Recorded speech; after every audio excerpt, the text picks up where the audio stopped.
Hello, my name is Priscilla Lopez, and this is my life in the theater. Let's see what's inside.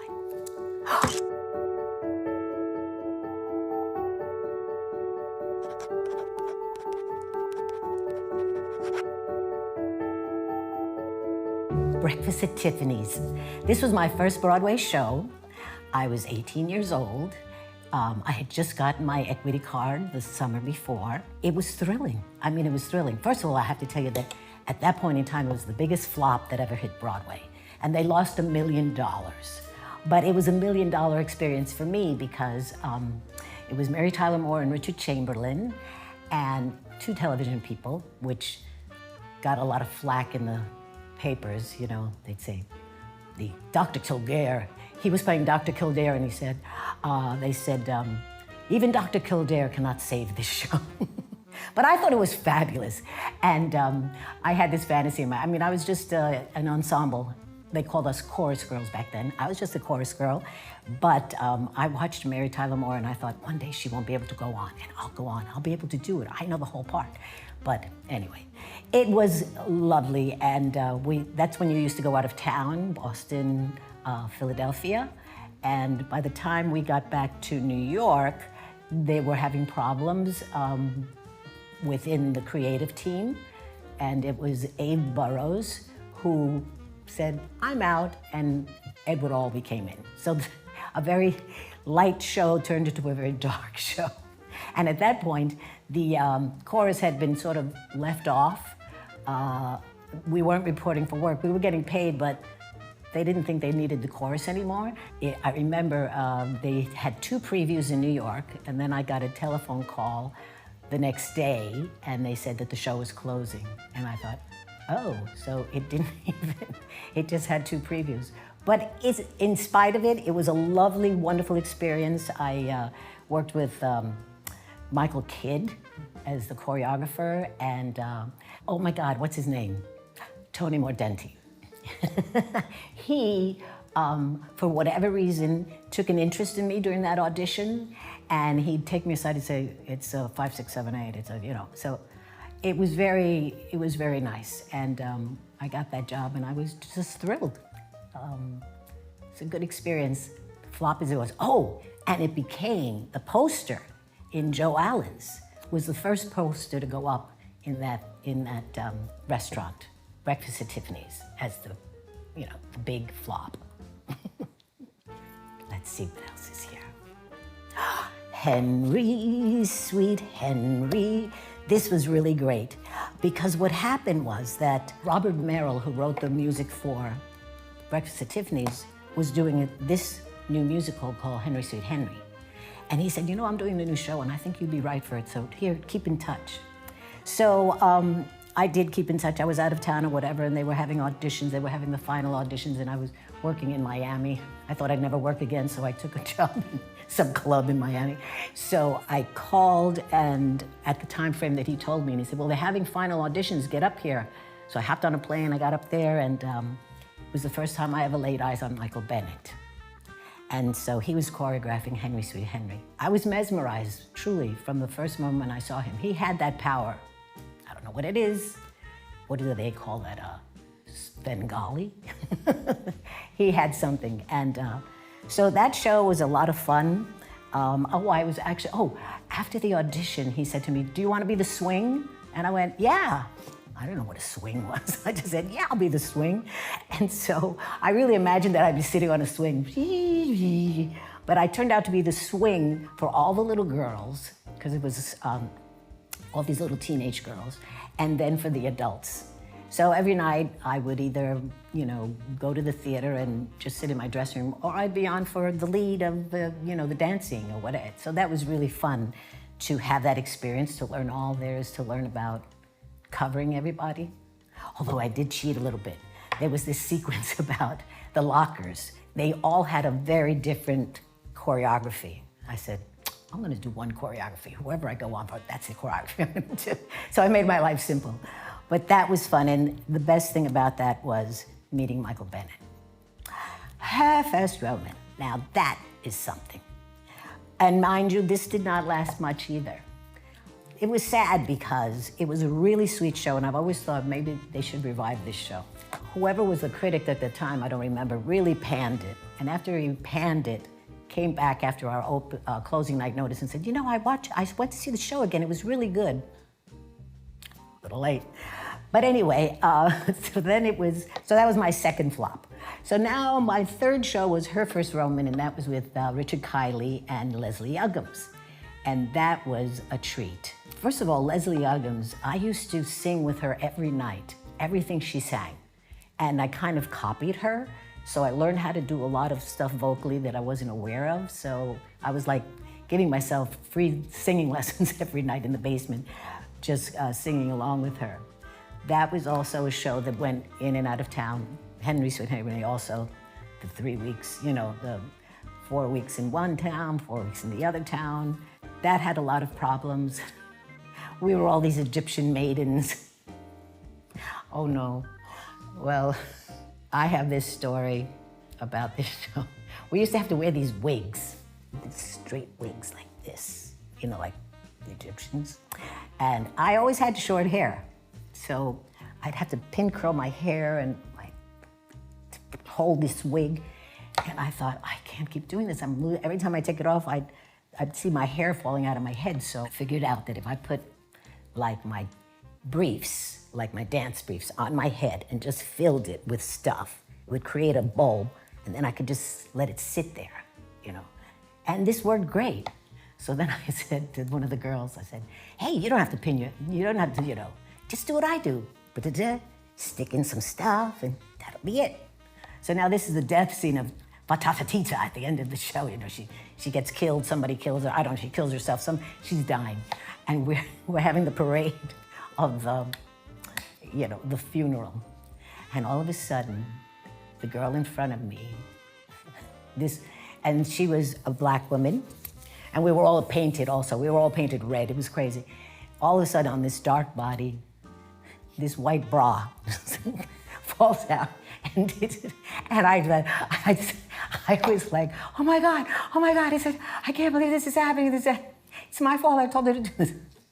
And now I'm hysterical. And this is the final death scene. Oh, everybody's going, oh. And I'm like, I start to laugh. Well, I peed myself. And we were on a rake stage. And the pee went down to the orchestra pit. And the more that happened, the more I laughed. It was terrible. And that's my story from her first Roman. So after that, I worked some other things. I said, that was my third flop, so I said, there's gotta be something better than this. And then I did get a job off Broadway. It was a musical, it was called Your Own Thing, and I spent a couple of years doing that. And then when I came back from that, I went into The Boyfriend as a replacement, and it was a dance that I was doing. It was like a tango dance, and I think that I was standing by for Sandy Duncan, and that only lasted for like 2 weeks and the show closed. But then I did get the tour, so I went and I did the tour of The Boyfriend. And then after I did that, Company. Okay, so listen what happened with Company. So now I've been on the road for a long time, and I come back, and they were having auditions for Follies. Haven't seen Michael Bennett in like 3 years. Last time he saw me, I was just, you know. And so I got my friend Eddie Strauss, who was a pianist back in the day, and a conductor, to play my audition. And he said, what are you gonna sing? I said, well, I'm gonna sing War Babies. That was a song from The Me Nobody Knows. That was an off-Broadway show. He said, you can't sing that for Follies. That's crazy. That doesn't match. You know, it was a really crazy kind of. So I said, well, I'm not auditioning for Follies. And I'm not auditioning for Hal Prince. I'm auditioning for Michael Bennett. I want him to see what I can do, you know, since these last 3 years. And it worked, because he jumped up on the stage and he said, stay here, you know, whatever. He said, come back, you know, tomorrow or whatever. It was another audition. And when I came back, It was a dance audition. I went, oh. It didn't happen what I wanted to happen. But as it turned out, it was a dance audition, but then he said, no, wait. He said, okay, so you'll go in and you'll stand by for Donna and company, and when she leaves, you'll take over. I went, okay. So, well, the best thing about that was I met my husband in that show. I kept company in company. I was standing by, and he was a sub for the trombone. And he came in one night, and I went, who is that?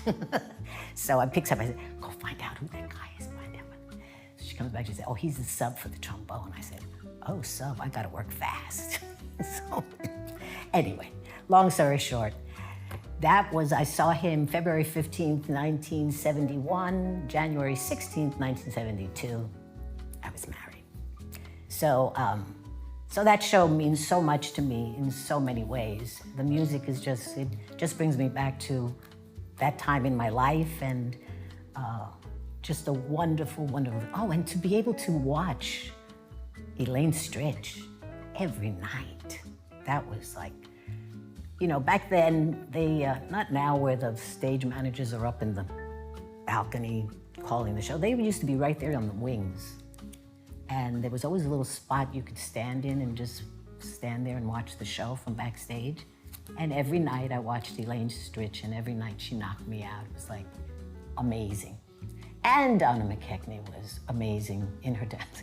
She had me terrified. She said, you know, you can't see when you're up there. It's just blinding. And I was terrified. So the day I went on, I'm in this elevator that goes up, and it's coming down, and I said, what is she talking about? I can see. And I'm doing the dance. I said, I can see. What is she talking about? Anyway, it was a wonderful, oh, and that was Michael Bennett. So that was wonderful. I like that show a lot. And there'll never be anything like the original one. In fact, sorry to say this, all the shows that I've been on that have been revived don't match up to the original. This is one of them. I mean, this was so special. I loved it. Okay. Pippen. Okay, Pippen. I just remembered auditioning for this for Bob Fosse. I auditioned originally for it and wasn't chosen. Then what happened? The show had been on, and Leland Palmer was playing Fistrata, and I had known her from Your Own Thing, exactly. That's where I knew her from, and she came to see me in something. She said, you know, I'm leaving the show. You should audition for it. I said, oh, okay. And I was young. I was only like 23, and she's supposed to be, I mean, she is supposed to be, you know, the child bride or something, but still.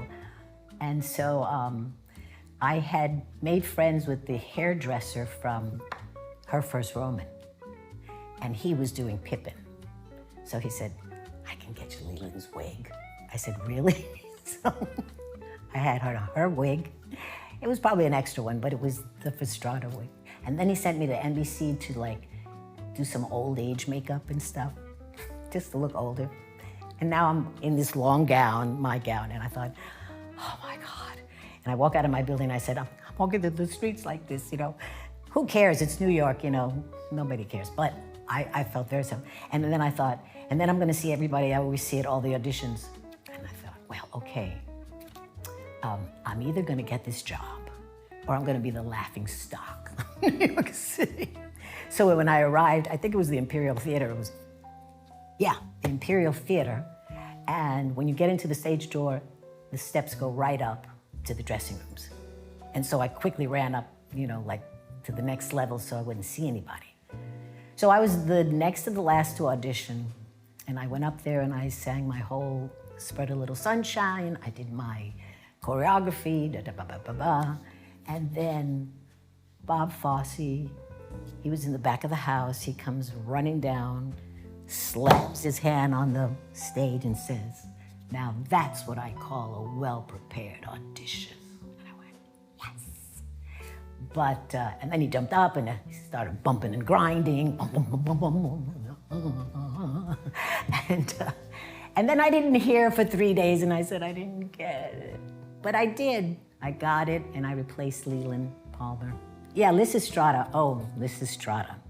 Molina McCoury, love Molina McCurry. She has eyes that if you look into her eyes, they're like pools, like a swimming pool, and you just want to like dive in and swim in her eyes. And then her heart is as big as whatever. I mean, she was just so wonderful. So I remember going to Michael Kokianis, that was the director's name. And this was the first time that I was auditioning for like just a play. It started as a play and eventually turned into a play with music. It turned into a musical. I said, anyway, so I went to this apartment and there was Molina on this lounge. She had like this gown on with red nails. Her toes were red and I thought, this is whatever. So I read the scenes. It was for the role of Murine. And Michael Kokianis said, great. He said, how do you feel about being nude? And I went, well, if I get the part, I'll think about it then. He said, good answer. And it turned out that I did not have to be nude. They hired just the person to be nude, and so I didn't have to be nude. But, oh, and the other thing that happened was that was a scary time because that was when Greece was having political problems, and Molina had been, her family was politically connected, and she was getting threats at the theater, and I thought, great. You know, because my character was like her right-hand lady, maiden, you know, and I thought, they're gonna aim at her and I'm gonna get killed. It was very scary. But thankfully, nothing like that ever happened. But she was quite wonderful. Oh, this little show, a chorus line. Well, by that time, I had met Michael Bennett and I had worked with him. So it was Henry Sweet Henry Company. And then I did a Milliken show with him. That's an industrial thing that used to happen in New York City. It was like the job to get. They treated you like royalty, spreads every morning. So I had worked with him then, and then this next thing was a chorus line. So that has such a history of how it started and all, and I'd gotten a call from Tony Stevens to come, because it was during the 70s when Broadway was once again dying. And he called up and he said, some of us are trying to get together to maybe create a repertory company or whatever, just to find work, try to create some work. And and I'm just asking people I've worked with, dancers or whatever, and would you like to come? And I said, yeah, I'd be interested in that. And he said, well, Michael is gonna be there. I said, Michael Bennett, I'll be there. So I was there, and then that was the night of the tape sessions and all that went down, and it was the highest of highs and the lowest of lows. Emotionally, you'd go like this. But it was the most fantastic gift ever given to me, ever, ever, ever. My song, Nothing, which really happened to me at the age of like 14, was up until my age of 14, the worst thing that ever happened to me in my life, turned into the most positive thing that I could have ever imagined. And I love all these people. So we've lost so many from the show, but they're like family. They are family, and yeah. I just want to tell you one other thing about chorus line and Pippen. My husband was offered both to play the trombone. So he was offered chorus line and he was offered Pippen. And I said, you know what? We shouldn't be in the same show. Pippin's a hit. Go to Pippen, because if chorus line's a flop, we'll both be out of work. I just wanted to tell you that. I love you, chorus line. A day in Hollywood, a night in Ukraine. So chorus line brought me out to Los Angeles, and then not the place to be. Not if you're a theater person, no theater. But what happened was I'd come back every once in a while, to get a a New York fix.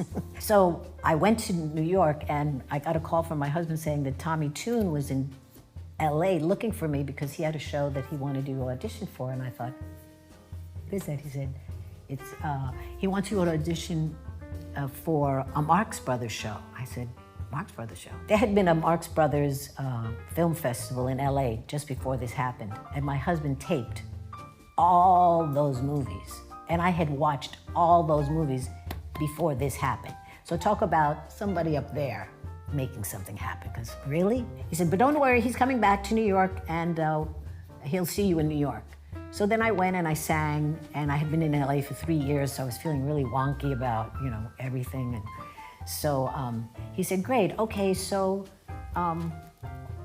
go home and do this pantomime. So I went home and I thought, okay, so I made up this pantomime about I'm at a picnic and there's a bee and the bee's gonna come, and I did all this stuff, and I went, wait a minute, I'm auditioning for Harpo Marx. Why don't I just go as Harpo Marx? And I did. So I went back to Brooklyn, got my father's pants, I got his raincoat. I went to 14th Street and there was this secondhand shop, and I bought this crazy blonde wig and this hat that I smashed down. Jonathan Tunick let me have his horn, honk, honk.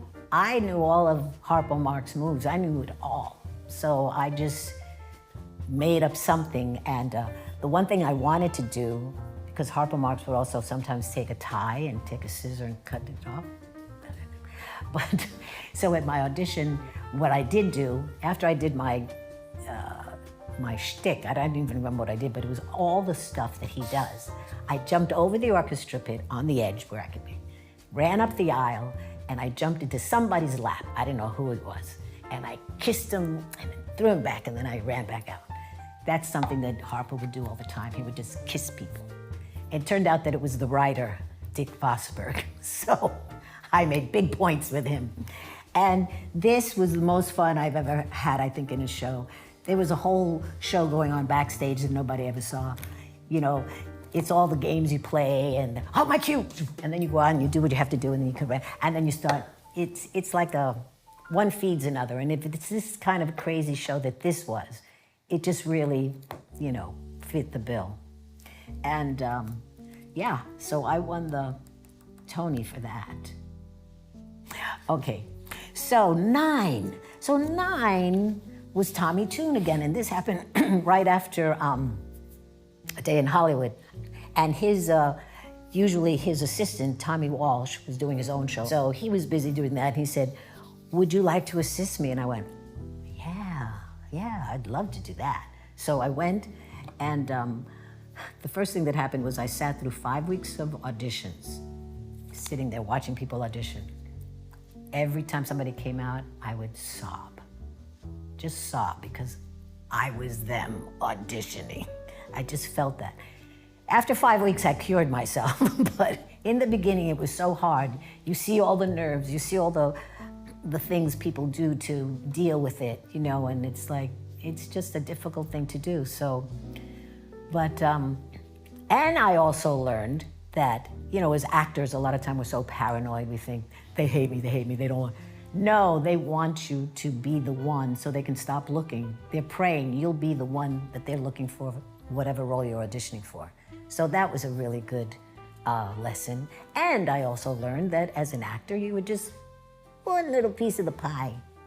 The pie's a big pie, right? Isn't it? I mean, there's just so much that goes into a show that, as you're just a little piece of it. And then I got to do Lilian Montevecchi's Vacation.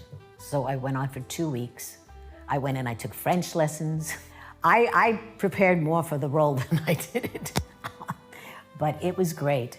And Raul Julia, a gem, a soul like you've never seen before, so generous, so wonderful. I loved him so much. That was a really wonderful experience. And it was such a beautiful show. It was black and white, everything was black and white. And because Tune was kind of freaked out about it, he wasn't sure, and I said, it's like looking at a photographic album. You know, you turn a page and all these setups that happened on stage, you know, these freezes, each one was a black and white, beautiful photographic picture. So that was great. Oh, William Ivy Long, who did the costumes. So now you know, Liliane Montevecchi, she was the Folies Bergère character. So I needed a costume. So he takes me to the costume shop at Lincoln Center, because wherever they had made the original costumes, they were gone by then. Takes me to the Lincoln Center, and he starts putting me in these bustiers. And I said, William, there's nothing there. Why don't we work from the other end? I said, I've got stuff back there. So that's exactly what happened.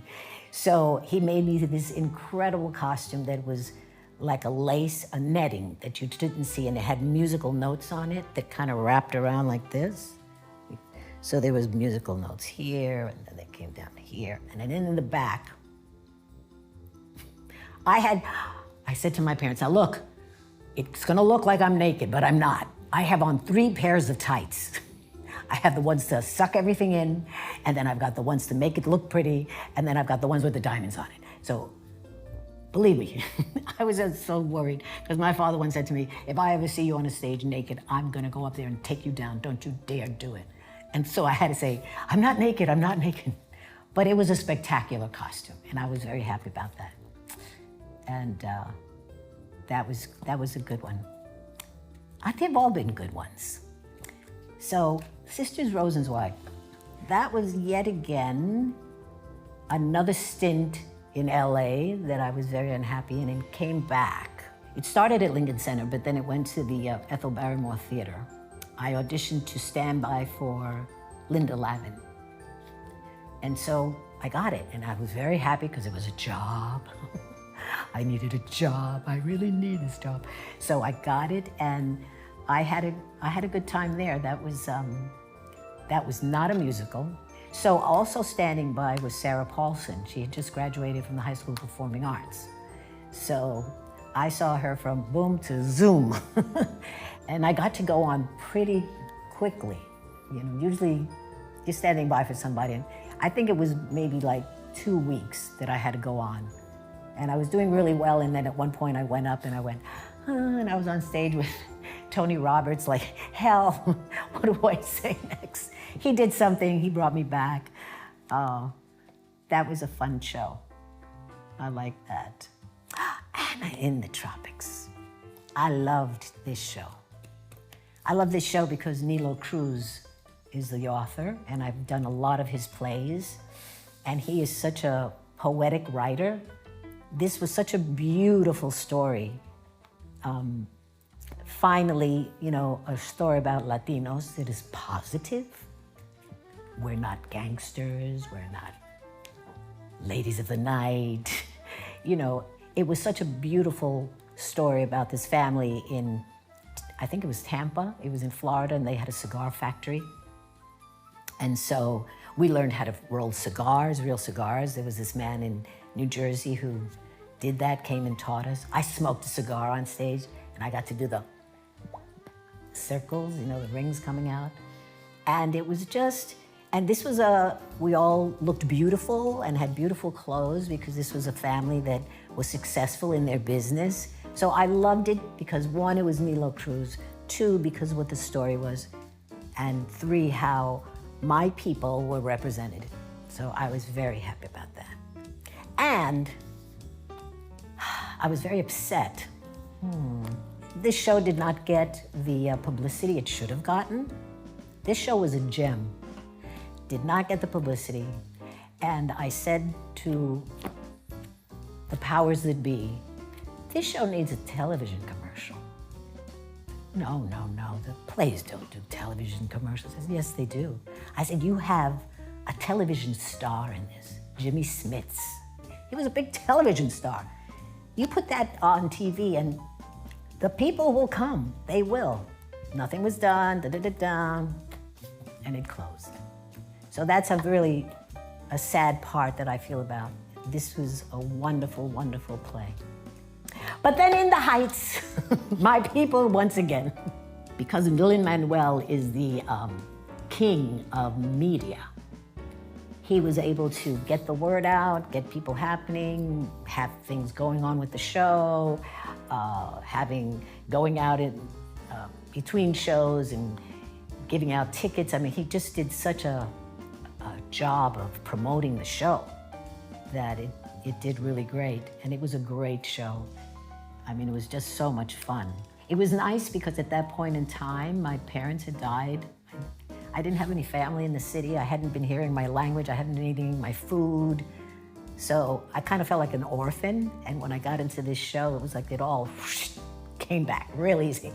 And so that was great. I really loved this show. Lin-Manuel he's fantastic.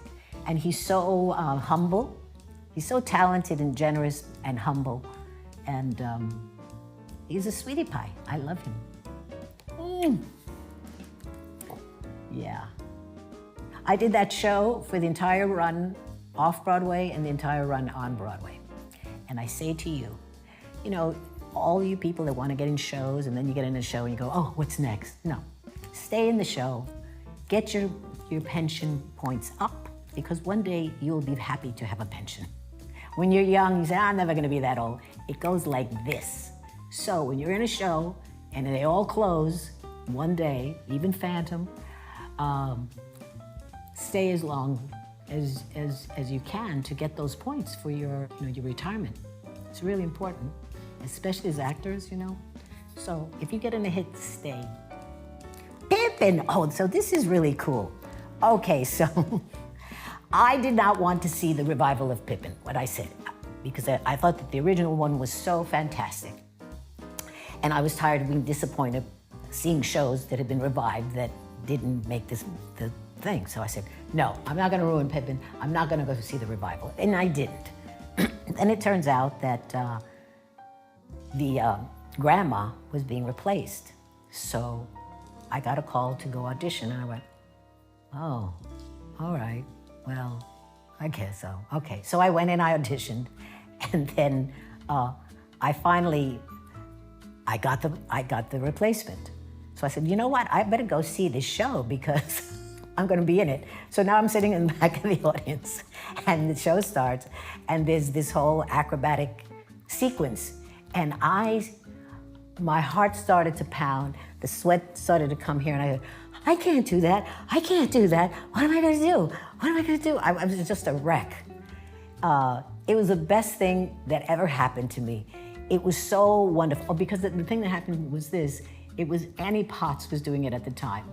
And I said, oh, wait a minute. That's Annie Potts. She's not even a dancer and she's doing it. There's gotta be a trick to this, you know, whatever I thought. It turns out they actually send you to circus school to learn how to climb the ropes and get strong. And when I got to do that, I remember one acrobat who was a woman, she said, listen, just do what you're supposed to do. Don't worry about helping him at all. You just do what they told you to do and it'll all work out. And so there was this flip where you wind up just being held by his hands like this, you know, I don't know how many, 20 feet up. And you've done this, and they call it the bird. I used to tell my daughter, I'd text her every night after I finished, I said, the bird has landed. So, but, and that was exactly right. So when I thought, okay, I'm ready to do this, and it happened, it was like, wow. It was just fantastic. And then I couldn't wait to do it. From being so terrified, I couldn't wait to do it. But then the special part about it was that back in 1972, it was John Rubinstein playing Pippen. And I was Verstrata. Now, 42 years later, he's the king and I'm the granny. So it was fantastic. And, you know, we were in the theater long enough that we have a certain way of working, and I always admired him. He never marked it for a second. It was always full out, did his, you know, I really loved working with him for that. And I just loved him anyway. I loved him back then, and I love him now, That was good. Oh, and we got to go to Tokyo. And Tokyo, they're crazy for the theater. They just go nuts for the theater. They would wait up in a line outside. You sign something and then the next day they come back and give you a gift. And then I was in the subway one time in Tokyo and there was a poster of Chorus Line and a poster of Pippen and I went, whoa! The people who work there, they've got their act done. It was a fantastic place to work. So I loved this experience a lot with everything that surrounded it. So Grand Horizons, that was fun. So that started in Williamstown, I guess. And then it came here. And I really had a good time. Ashley Park, she was my roommate. She's so fun, she's got such energy. This was a fun show. I came in at the second act, the top of the second act, and had a really cherry little role that got a lot of laughs, and then I left. So it was a fun, not a stressful situation at all. Oh, and then Skin of Our Teeth. I'd never worked in Lincoln Center, and I was happy I finally made it before I went upstairs. But Skin of Our Teeth, that was a very different, fun, crazy production. And it was hard because it was a 3-hour show, waiting for a whole act, coming on for the second act and waiting for the whole act just to take your bow and then have to go home at 11 o'clock. It was challenging, but it was worth it because it was so original. And Lillian Cruz was fantastic. Very full, such energy I've never seen from anybody. She made it happen. That was a big, big show with lots of moving parts and lots of things to think about. And I'm sure I was there because she might have had something to do with it, you know? So happily did that show. And then never thinking that a year later I'd be back here with The Gardens of Anuncia. And this was something that Graziella's been working on for a while, and she had actually asked me twice before to be part of it. And one time I was having a surgery, and the next time I was doing a job. So this time, I was free. And it was just, the challenge of it is that the rest of the cast has already done this play. So I was this old newcomer, this old new kid on the block, trying to catch up. I think I've caught up. I better, because tomorrow there are people coming to see this show. And so we will do this play, and it'll take us to December 31st, and then it's a new year.